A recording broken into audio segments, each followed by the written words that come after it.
There are thousands of DOS games. Most of them are terrible. I play one, selected by random, with a 20-minute time limit. This is the result. And welcome to this episode. I'm the DOS Gamer Man, and today we are playing yet another text parser. This one is called World. It's from 1988 by J.D. MacDonald, and it dumps us straight into this screen. You are standing on a steeply climbing trail near the top of a pass. The trail is ill-defined here, obviously the work of some alien animal. To the south, far below you, you can barely make out the site hacked out of the virgin forest by your landing party. The only objects visible are the main landing craft, which brought you to the strange world, and the huge, transparent geodesic dome, which still houses the rest of your friends. Even here, only a few tens of meters from the crest of the trail, the suns are shining brightly, totally unobscured by the odd mirage effect, which so far has prevented your mothership 850 kilometers above from getting clear photos of the large valley which must lie just beyond the pass you now approach. Alright, let's see what the commands are. Let's start with help and see where we get to. I will attempt to the best of my ability to follow the commands you enter, accept full sentences, but in general short commands are better than long ones. You can put as many sentences as you wish on a line if you separate them by periods, or then. If you try to do something I don't understand, I will try my best to give a meaningful and helpful reply. If, however, you put something grammatically correct, I may not be too helpful.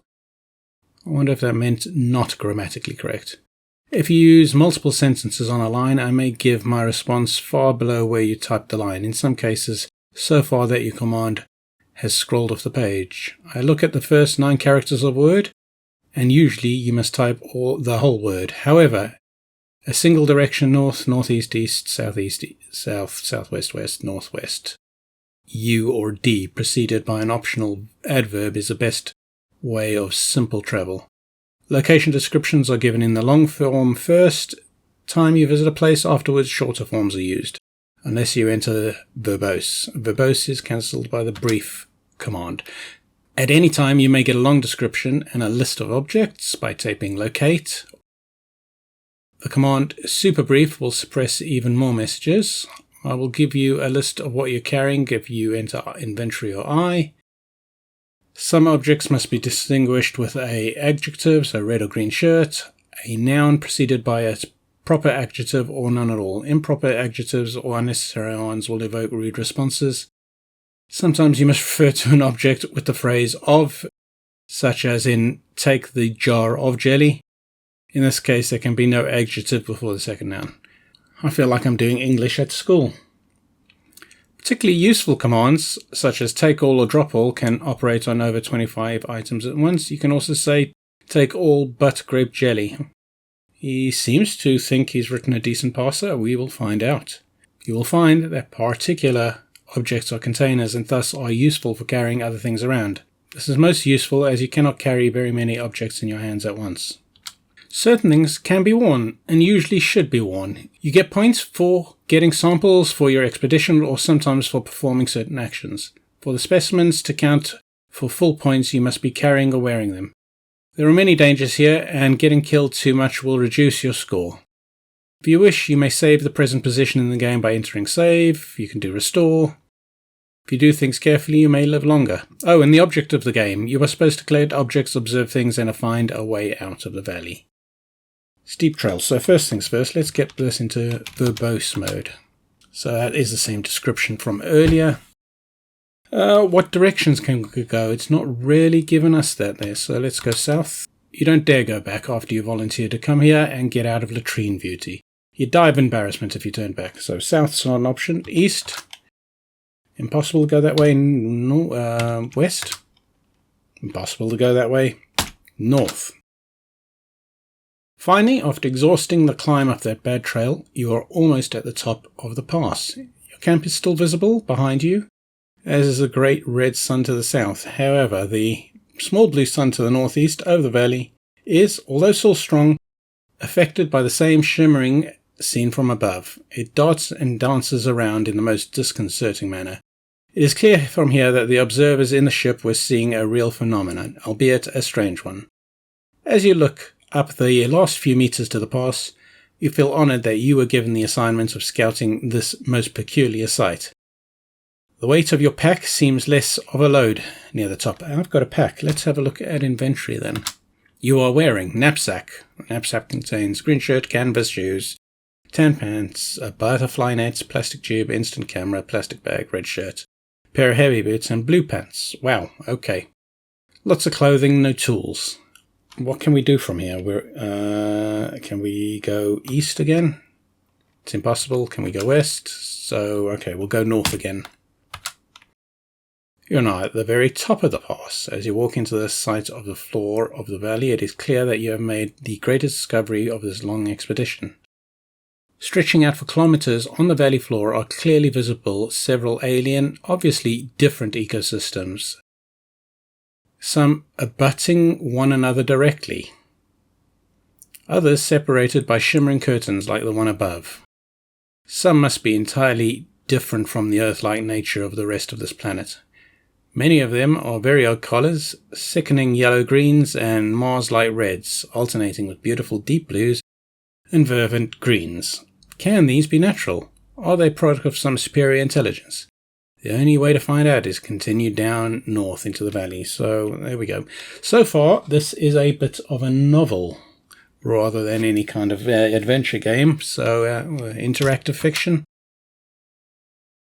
The trail branches here, a single ill-defined trail going up and to somewhat better ones going northeast and northwest.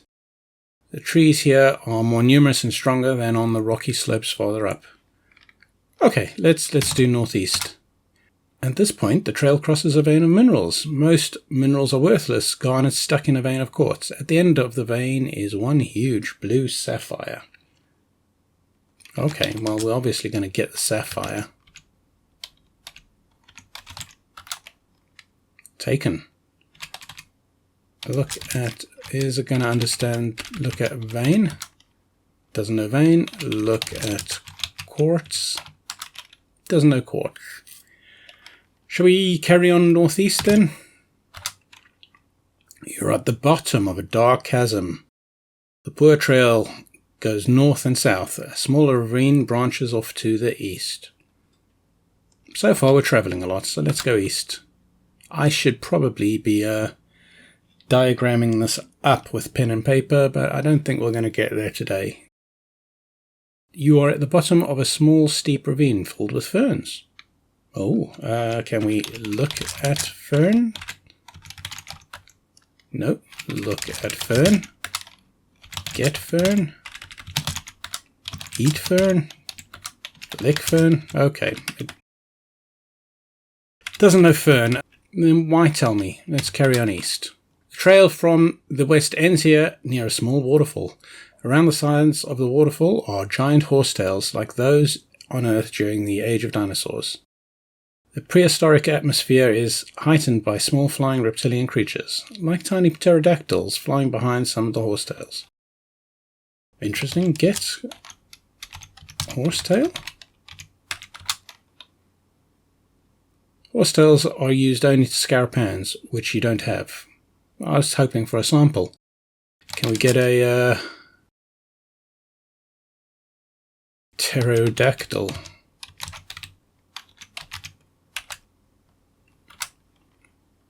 That's not wise. They are vicious creatures and would bite you. The bite from most animals here is fatal. Okay, let's go back the way we came and carry on northwards. You are at the bottom of a very deep, very steep chasm. Various rock strata are well exposed here. The rocks in step-like layers. The lower ones show fossil evidence of a primitive life. Perhaps you can get a geologist from camp to come look at it. The trail along the bottom goes east and west. Can we still go north? Impossible to go that way. So we went north and now we can only go east or west. Let's go east. You're at the bottom of a chasm. Poor trail goes north and south. A smaller ravine branches off to the east. north. Okay, so east came back the way we came, so let's go west this time. Stream follows out of a ravine to the east and then turns south into a broader valley. The trail goes northwest. So, trail goes northwest southeast along a small ridge. A branch goes down. Okay, so we can go down or north. Let's go northwest. You're at the edge of the forest. To the north, across a wide area of open land, is jungle. To the west, separated from you by shimmering barrier of air, is a region of incredible strangeness. Through air which appears to be bright yellow-green colour appear strange metallic crystal formations, like a surrealist impression of trees. In the midst of these occasionally appear moving objects, like small, flexible black metal discs with orange bulbs in the centre. They float through the air to no obvious purpose. The trail leads south. Okay, let's go south. Okay, northwest. What can we do here? Look at bulbs. Nope. Anything here? Or have we just... Get air? Nope, air's not a noun. Disc. Let's see, can we get a disc? Can't do that. Look at disc. I don't know how to do that. Examine discs. So, okay. Can't examine the disc. Can we examine a disc? Examine disc. Don't know how to do that. Alright, I'm going to call it there. We're about 10 minutes in. This is a little bit more interactive fiction and a little less text parser adventure. Vocabulary is extremely limited. It mentions many things with the aid of describing a lovely world, but you can't do much with all these things it mentions. Generally, at least in my opinion, having written text adventures in my youth, you only mention things which are relevant to the player and the game. There's no point in mentioning something beautiful or something interesting if there's nothing to do with it. I would say you're just adding unnecessary work for yourself to have to filter that out the parser, and unnecessary frustration for the player because there's all these things and nothing to do with them. So you've got that huge paragraph there and not much to do other than read it. I can't see what we can do here. So, yeah. Other than just backtrack. So let's call it there. What do you think of this particular text adventure, interactive fiction? It paints a nice world, but it's a little limited. And by 1988, they had got these things figured out, though I guess game design manuals weren't quite in common circulation. Thanks for watching. Let us know what you think in the comments below. Do like and subscribe because it really does help us out. And I'll catch you on the next one.